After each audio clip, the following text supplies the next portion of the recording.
Welcome to another episode of Thinking Like a Bank, where we show you how to think like a bank by applying the same strategies and principles that banks use to help you find more financial freedom in your life. I'm your host, Sarah Ibrahim. With us today, I have Carl Fischer. Carl graduated from Cornell University and is a third-generation real estate developer. Carl began his investing career in the 1970s when he was employed as a rocket scientist at Kennedy Space Center in Florida. Carl is one of the founders and principals at CAMA Self Directed IRA, LLC, DBA, CamaPlan, founded in 2004. CamaPlan is a national company located in Ambler, Pennsylvania. Carl has implemented plans and managed millions of dollars in real estate transactions. His real estate investments include commercial and residential properties, including real property, notes, and mortgages. He's been able to increase his net worth using self-directed tools such as self-directed IRAs. This has led to tax-free income as well as tax-free profits from real estate deals and private placements. In addition to his hands-on experience, he has spoken to many groups, including real estate investors, brokers, CPAs, financial advisors, attorneys, and mortgage professionals about the power and possibilities of IRAs, 401ks, and qualified self-directed plans. He provides continuing education credits for both nationally and state-specific attorneys, accountants, realtors, and appraisers. Hey, Carl, welcome to our podcast. Hey, Sarah. Great to be here. Yeah, thank you for joining us. As we talked about before we were recording, I think what you do is relevant to our clients as well as our listeners who listen to this podcast, especially when it comes to investing in real estate on a tax-favored basis. Before we jump into that, do you mind sharing more about your background and who you are? Sure. I can go all the way back to the beginning where I was born in New Jersey. My mom and dad moved to Fort Lauderdale, Florida when I was 2 years old. I'm the oldest of 12 kids. My mom and dad were in real estate, and their moms and dads were in real estate. And I'm in real estate, and my kids are in real estate. So we've got like 4 generations in the real estate world. When I graduated college in New York, Cornell University, I came back to Florida at Cape Canaveral and Kennedy Space Center and worked on the shuttle and Titan rocket launches. I did that until the mid-90s, and at that point we were moving away from manned space flight and thinking about giving it to the Russians, which we did a few years later, and I didn't want to be any part of that. Mm-hmm. So then I got into financial positions and started a self-directed IRA company with my sister because we learned that we could buy real estate and have tax-free income for life. And I thought it sounded too good to be true. I researched it, with attorneys, accountants, financial advisors, and they all steered me away from it, but it just intrigued me because I borrowed money from an IRA when my dad died because he died land rich and cash poor. And I said, I know it works. I even called the IRS to get information on it. So that piqued my curiosity. And I said, why should I be working, for a 3 or 6% match to my salary in my IRA and 401k when this guy was making 12 to 18% just lending it out. And he told me there's a lot more borrowers than there are lenders, so he's not worried about it. And then he also said, he wants to foreclose because he makes more money on when he forecloses, as long as he doesn't overextend himself with the loan. So I looked at it and I said, well, that's brilliant. And from that point on, I said, yeah, this was what I was thinking about earlier about being the bank, which I know corresponds to your type of philosophy. So that's how we started the business. I come from a large family, had a pretty big circle of people, and I was helping them with their IRAs and 401ks. And finally, they convinced me to open my own business. Okay, this is interesting. So I want to dive deeper. So you mentioned instead of having like a 3 to 6% match from a 401k, like many Americans do, like that's a very common thing to do. It's not very lucrative, but it's very common. Yeah. You can That's lend better that. than nothing. Yeah, it's better than nothing. Yeah. And then you can loan that money out to, 12 to 18%. Can you elaborate more on what you mean by that? Sure. I'll give you the true story, right? Hmm. My dad died. He was land rich, cash poor, and he had a loan that nobody knew about until the attorney called and he says his loan's been in default for a year and it's at 28% interest, and you owe, I think, $150,000. I don't remember the exact number. Hmm. I said, well, we never heard about this. And he says, well, they're getting ready to foreclose on it. And I said, well, the property's worth a lot more than that. So I went out and this was back in the mid 90s. And I went to the newspapers. You could find money to lend in the newspaper section in the classifieds. It was, just when the internet was starting. And I called him up and he said, yeah, I'll have the money to you in 3 days. I do my own inspection, et cetera, and I'm going to give it to you at 12%. Hmm. And I said, all right. So I'm taking it from 28 to 12%. Hmm. I got him the loan, gave him the money. Basically, my dad's estate wasn't settled, but I was able to get a loan, putting up collateral for him. Hmm. And 9 months later, I had everything squared away, and I said, look, if you lower the rate to 7%, I'll let you keep the loan. He says, no, my lowest rate is 12%. Hmm. And, like I told you, it's 12 to 18. And I said, I know, but now you know me, I'm not going to miss any Hmm. payments. He goes, yeah, but I don't care about that. I'll leave it at 12. And I said, well, what happens if the next borrower you lend money to, you have to foreclose on? And I said, yeah, that's what I asked him. He says, well, quite frankly, I was hoping to foreclose on you. Just think about it and see how much money would I make. And so that actually changed my paradigm shift, Yeah, yeah. And I went back. I think I got that surprised look on my face. I didn't even feel like I should be in the same room talking to this guy. I was ready to take a class from him. And then I started searching out how to do loans with your IRA. Found out you can buy real estate with them. You can buy precious metals. You can do it with Roth IRAs, traditional IRAs, SEP IRAs, Hmm. simple 401ks, solos, and the others, Hmm. et cetera. So I started doing that. I said, I can make more money doing this than working, Hmm. and it's not that much fun, launching rockets anymore since we're getting away from manned spaceflight. So I delved into self-directed IRAs and started CamaPlan, 6 or 7 years later after I learned the ropes. Hmm. And just so the listeners know, a self-directed IRA, typically an IRA, people hold like stocks, bonds, mutual funds, like either through like one of the big companies like TD Ameritrade, Fidelity. The alternative Vanguard. is, yep. Yeah. So basically, we allow people to invest in what I call alternatives, Hmm. precious metals, real estate, notes, pretty much anything that they want. We've had some people use llamas. So, it's pretty Hmm. wide open to whatever it is, partnerships, LLCs, different entities, closely held REITs. So it just gives you a bigger menu to pick from. And, with us, you do have to find them. We Yeah. don't have loans off to the side. We don't sell any real estate. Uh-huh.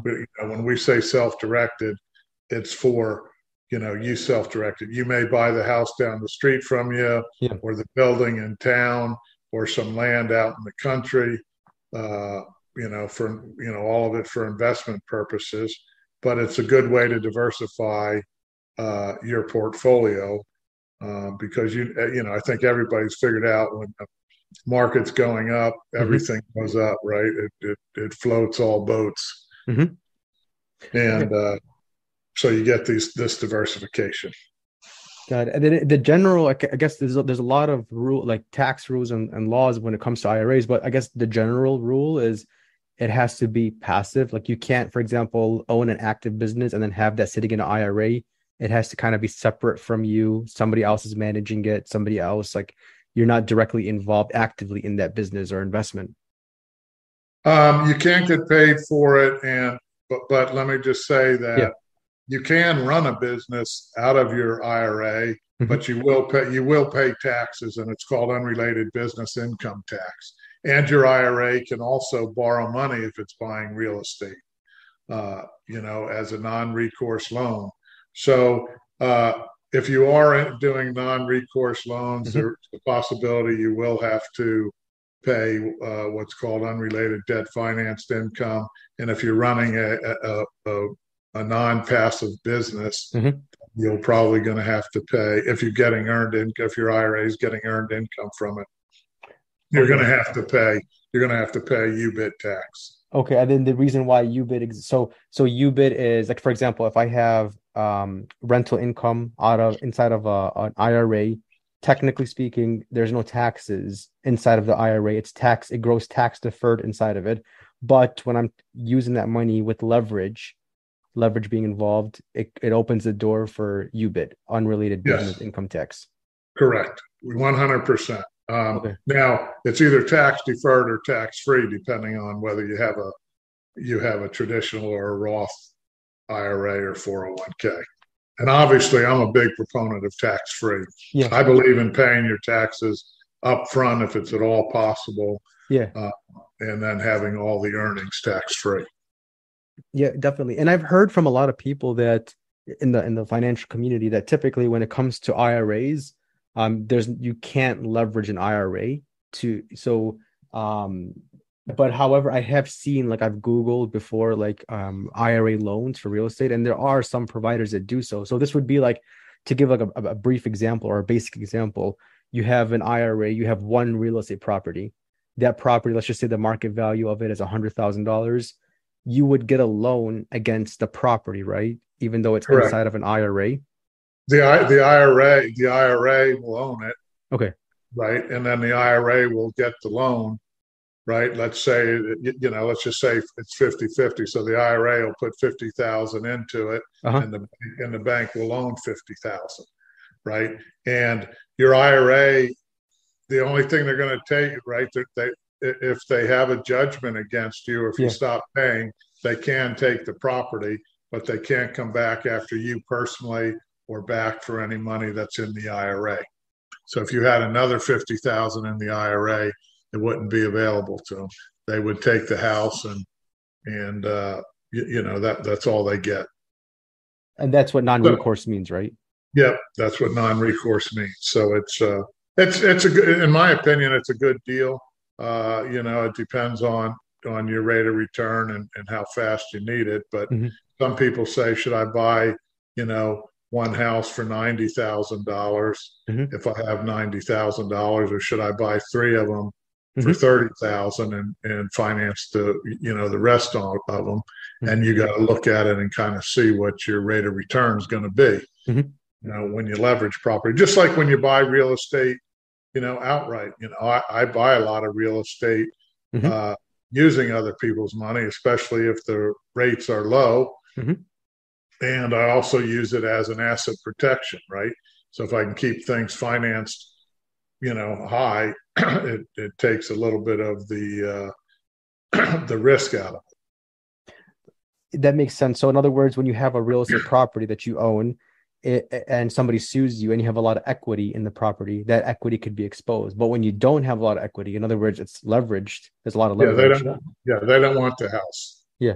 right? Yeah. They don't want the house with the big mortgage. Yeah, yeah, exactly. Plus, the bank has a lien on it, so the bank is also going to want to protect their property, their assets that they have. Sure. So, back to UBIT. So, is a Roth IRA also exposed to, or could be exposed to UBIT? It could be. Mm. Yep. You Okay. know, but a lot of times when you're using leverage, if you use a 401k or a solo 401k, UBIT from a debt financing is waived. There's an exception for that. So if you are going to use debt, I say use an Mhm. IRA, a 401k over an IRA if you have that option. And Okay. people always ask me, well, should I have a 401k or an IRA or an educational Yeah. savings account or a health savings account? And my answer is yes, as many of those as you can, because you can actually put them together and in an LLC, or just have them buy the same piece of property if you so chose to, right? It Mhm. would just be tenants in common. That makes sense. As far as getting the loans, like how we mentioned in the example, like 50-50, with the IRA getting having half the leverage with the bank, are the interest rates typically higher on those types of loans as opposed to just personally guaranteeing a property? They are not. Uh, they're higher than home mortgage loans, Yeah, but yeah, they're not. When you're buying investment property, the rates are definitely higher than yeah. you're buying your primary residence Hmm. or even a second home like that. I think the rates right now are like 5.5%, Yeah. and you can get 30-year fixed, 15 years, 20 years. You can get 1, 3, and 5-year arms.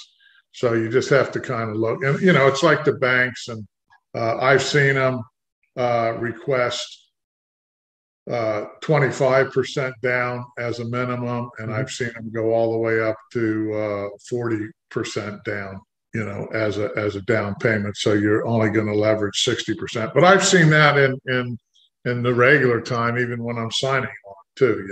Okay. Now, when it comes, like for example, if somebody did a 30-year fixed and they were paying monthly payments, the mortgage, would the IRA pay? Like the IRA is the payer of the Yep, mortgage? Okay. yep. And then what That's if right. So the rent comes in, okay. and the payment goes out. And Mhm. obviously, they're gonna look at what your debt to income ratio is for that property, and they're going to make sure that you're 30% above that, Okay. so that it's you're not going to get in a problem. But if you're not above that, then it's probably not a property worth buying if you're putting down 30%. If you don't have a cash flow, um, in excess of what your payments are. So if the rental income cannot meet those mortgage payments for whatever reason, then you would have to fund the IRA with cash so that way the IRA could pay, or you could just You can make a contribution every year to the IRA. You uh-huh. can transfer money from another IRA Okay. to it, or your IRA can go out and take a loan. So there's several Okay. ways to do that, or you can sell part of it too. So there's all kinds of strategies. Just like if you had a piece of property and you lost your job and were strapped for Yeah. it, it'd be hard to get a loan, but you might get a loan from somebody with an IRA like Hmm. I did, Hmm. paying a higher percentage, Hmm. until you got your job back, and then you'd refinance. Okay. Now, when it comes to lending, like a lot of the guests on this podcast are private money lenders. They've done, and I've had one guest on here say that he uses his IRA to be the lender. So, like for example, let's just use even numbers. He has One of my 100,000. favorite one of my favorite strategies. Yeah, and then with that, there's no UBIT at all, right? With No, if it's no, yeah, because now you're lending the money, yeah, and all you're getting is interest. So why would you put the money in a bank yeah, and make a tenth of a percent interest, yeah, when you can lend it out at 8, 10, 12%, and maybe a couple of points? yeah, exactly. Yep. So this is in this case, so the audience knows you have the cash in a IRA or self-directed IRA, and then you're loaning it out to other real estate investors or business owners, charging them interest, and then the interest and payments, the principal and interest payments, go back into your IRA, increasing the cash. Is that Yep. correct? Mm-hmm. Yep. And if it's a Roth IRA, it's all tax free. Mm-hmm. And if you're 59 and a half, it's real easy to take that money out and spend it. Yeah. So, I mean, basically, you're getting rid of the taxes by having it go back into the IRA, and then Mm-hmm. you take the distribution. So it's one of the greatest things that's out there. And then other people say, oh, but I'm so young, I don't want to wait till you're 59 and a half to take it out. Well, come see us and we'll show you ways to get it out earlier without Oh, penalty. really? Yep. I know with the Roth, technically you can take the money out under the age of 59 and a half without taxes until your cost basis. So if you put cash, let's just say 6,000 into Con- a Roth, it grows. Contributions. Yeah, Yeah. yeah. Yeah, Yeah. up to Yeah, contrary. you're smart. You're good on this, Sarah. I have to be for my clients. Yeah, no, you're good. So in other words, so if somebody's in a situation where they have to take money out and they could be facing a penalty, there are some things that they could do to mitigate or eliminate those Yeah, penalties. yeah. I mean, especially if people get to the point and say, "Hey, I've got enough. I'm done." Yeah. I don't know if you remember hearing Peter Thiel's, $1 billion Roth IRA, almost a year ago when they were going to make all the IRS Yeah. changes, and then Mitt Romney did it. I don't know, 8 or 12 years ago when he was running for president, right? Hmm. He had $100 million IRA. Oh, wow. So people do understand that these are good tools, and whether you got a few 100,000 in it or a couple million, to me, I think it's a good thing. And if you're a Mitt Romney, great. A Hmm. lot of people were saying, well, how come he gets away with that? And they're actually calling us up and saying, we want one of those Mitt Hmm. Romney IRAs. And I said, I can give you the IRA, but you got to find the investments. Hmm. You So can't make any investment recommendations or connections to other investments. I do not. No, we leave that up to financial advisors like yourself. We basically just do the Okay. bookkeeping so that it's there. We're a neutral third party. It's Okay. just too hard. People say, "What do you think about this property Hmm. on the beach in La Jolla? Hmm. What do you think? What do you think about this one in Chicago? In downtown city, Hmm. right? And where do you think about this one in Florida or the Jersey Shore or Hmm. Texas?" And there's just no way we're going to be responsible, with the valuations. And I Hmm. mean, and I have properties in those states, but in real estate, it's neighborhood by neighborhood Hmm. or street by street in most places.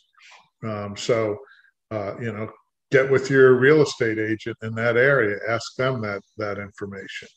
Get with your financial advisor; they'll help you figure it out. And like you said, you're always going to help your client no matter what. Hmm. Even if it means business is going away from you. Hmm. So, and by the way, I commend that. We have the same thought process. Hmm. I have a question about leverage again. So this is actually like something I'm really interested in. Cool. Is when it comes to an IRA and leverage, being able to borrow, is it only relevant to real estate? In other words, is real estate the only way you can leverage within an IRA, or could you leverage for other assets, like other non-real estate assets? You can leverage for non-real estate assets. You just don't want to have what they call prohibited Uh-huh. transactions, right? Which you couldn't really have a life insurance policy, as Yeah. an example, that the IRA would own, or Hmm. collectibles, things like that. But could you put a car up? You bet.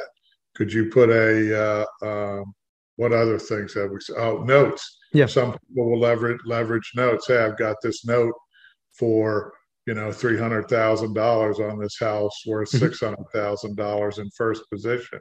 Will you loan me 90% of the 300 on it that Hmm. I have on the note, or Okay. 80% or something like that. So yeah, there's all kinds of different ways to leverage. Gotcha. Okay. I mean, that makes sense. I mean, it's a big deal too, right? Especially when you consider all types of taxes, either dividends, short-term capital gains, or even ordinary income from investments that you produce, having it going back into an IRA or a Roth IRA, it makes a big difference on your tax returns, especially like how some people already make a lot of money, like they already have high-paying W-2 jobs. So by this extra income that they're making, it's just going to boost them up the marginal tax brackets, and they have to end up paying more money. So the Roth, traditional IRAs and Roth IRAs can help mitigate that while still increasing your net worth, because right, the IRA is on your balance sheet as far as your net worth. Same with the assets within the IRAs. So this helps you increase your net worth while also mitigating your taxes every year. And I'll take that one step further. If Hmm. you're already in the highest tax bracket, which a lot of your clients are, then maybe you should be doing some of your business in the IRA, because let's say you're making $100,000 and you're in the 40% Hmm. tax bracket, right? So now have your Roth IRA do that, and it'll pay 40%, but now your Roth IRA has an extra $60,000 in it. And if it buys a piece of real estate worth 600,000, and it's getting that rent, then all of that's tax free. But if it's still got the business, so what? You're paying it either personally or into a tax advantage plan. And most tax advantage plans, again, work on and I know you're big on this too, is asset protection. Yeah. If you've got money in a 401k, like O.J. Simpson, right? Nobody got that money based on the lawsuits, et cetera. Yeah. So that's another reason to do some of that stuff. Yeah, and Florida is like probably arguably the best state when it comes to asset protection for cash value life insurance, annuities, IRAs, 401ks. I think it depends on the state. Primary residences. Yeah, for sure. Primary residences. Yeah. I think the only rule is you have to live in it for like 40 months consecutively or something along those lines. You have to live in the house for X amount of period. Yeah, homestead. You got to live in it more than half the year. Okay. So, Carl, what else? So we talked about IRAs, Roth IRAs, UBIT. We talked about leverage. We talked about private money lending. You could use this technically. You can also use IRAs and Roth IRAs for private equity positions, right? Like if somebody, you're a passive investor, you can use your IRA to invest passively in those deals. You could still be exposed to the UBIT part, right? Because those private equity firms and syndications are using leverage. So that could give you UBIT that way, or you could be exposed to UBIT that way. Yep. Exactly. But, you can also invest in different investments that will give you depreciation, 100% depreciation or 90% depreciation back, where you can offset some of those taxes as well, that your IRA can take. So, I mean, there's definitely a lot of strategies. You just have to figure out what investment you're going to be in, what kind of taxes you're going to pay, and then what's the best plan for it. And then once you have that plan, then you're just going to go out and, rinse and repeat, each time and just keep doing it. And you know what your taxes are going to be, at least for this year. That is another thing I'm saying is I think people should definitely think about converting to Roth IRAs. There's a great book. There's a great book out there by Joe Luby that has called Keep It, which gives some strategies on how to convert to a Roth and save money on it. Instead of converting cash, maybe convert a house that's lost value. Okay, that makes sense. Or like stocks that have lost value, right? So what that means is, let's just say I have 100,000 in a traditional IRA, and then I convert that year into a Roth IRA. What happens is, as far as a tax concern, I get like $100,000 added to my ordinary income, right? It's as if I made $100,000 that year because of that conversion. But if you're converting it into like depreciating assets or assets that are like lost value on paper, it can kind of offset some of those taxes or lower some of those taxes. Let's say you bought a house, and this is a true example, right? In 2008, and it lost, you bought it for 100,000 and it lost 30,000, right? Down to 70,000 or 60,000. Now you convert that in 2008 at 60,000. That's the value everybody tells you it's worth. And then you're paying tax on 60,000, and when it gets back up to 100 or 120,000 where it is today, it's all tax free. Okay, that's smart. Okay, that's good. Yeah, so I mean, it's the same deal. When stocks go way down, sell them or convert them at that point. That makes sense. Okay. And then a lot of realtors converted their IRAs, back in 2008 and 2009 because they weren't making any money because no properties were moved. Yeah. Plus, I mean, another thing too is if you are gonna convert from IRA to Roth IRA, you'd want to do that probably in the year where you have very little income or even losses from your self-employed businesses. That'd be I've seen that strategy done where people but when they're in a situation where they're not making money, that's when they do all the conversion and everything because they're already kind of at a tax loss that year. Yeah, sure. If you're a professor at a university and you take a sabbatical, that's a great time, right? If you're not getting paid, if you're retiring from a job, that's a perfect time to think about converting to the Roth, because that next year, you're probably traveling and doing some fun things that's costing you money. And you're not bringing in any earned income.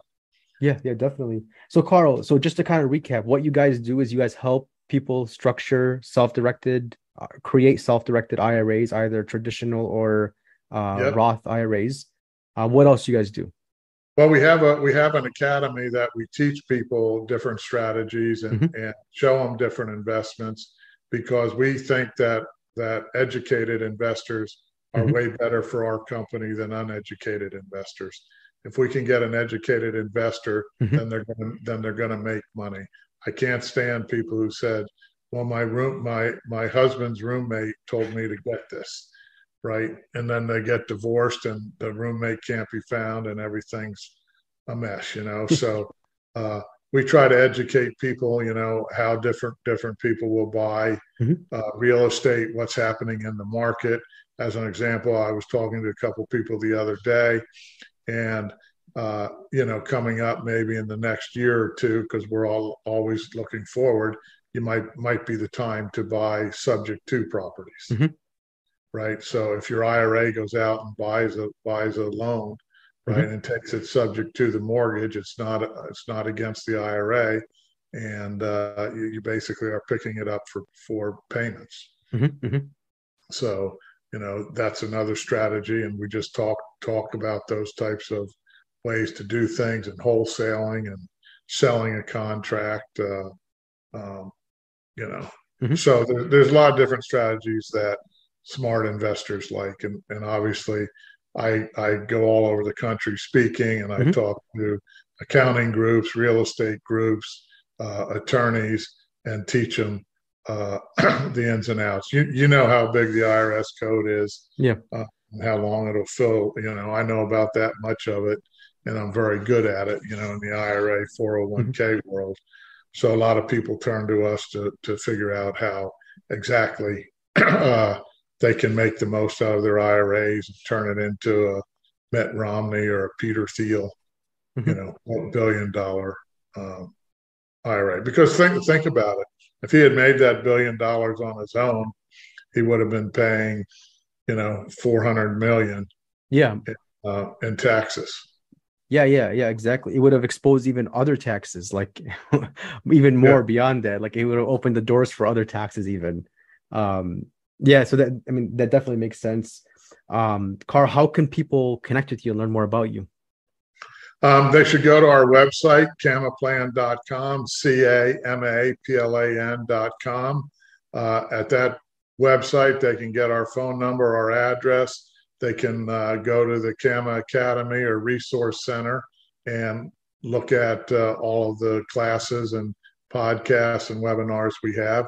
And, you know, with your permission, we'll put this one up Yeah. uh, there as well. And then they can schedule an appointment with an account executive, Hmm. or they can just call in and start asking their questions. But you know, our website is an award-winning website, Hmm. and people like it, and they learn a lot. And you can sit there in your pajamas and read own at your own pace, and just write your questions down, and we'll be glad to help you with. Okay, sounds good, Carl. It was a pleasure. I'll put the link you mentioned in the show notes below, so that way listeners can connect with you and learn more about what you guys are doing. It was a pleasure having you on the podcast, and I'm looking forward to having you back on. Thanks, Harry. I really appreciate it. It was great listening to you, and keep up the good work with your clients on thinking like a bank, because I think it lowers risks and Mhm. increases profits. So, congrats. Thank you. To learn more about what we do and how we can help you grow more wealth, please visit www.finassetprotection.com. That's FIN assetprotection.com. The topics presented in this podcast are for general information only and not for the purposes of providing legal, accounting, or investment advice. On such matters, please consult a professional who knows your specific situation.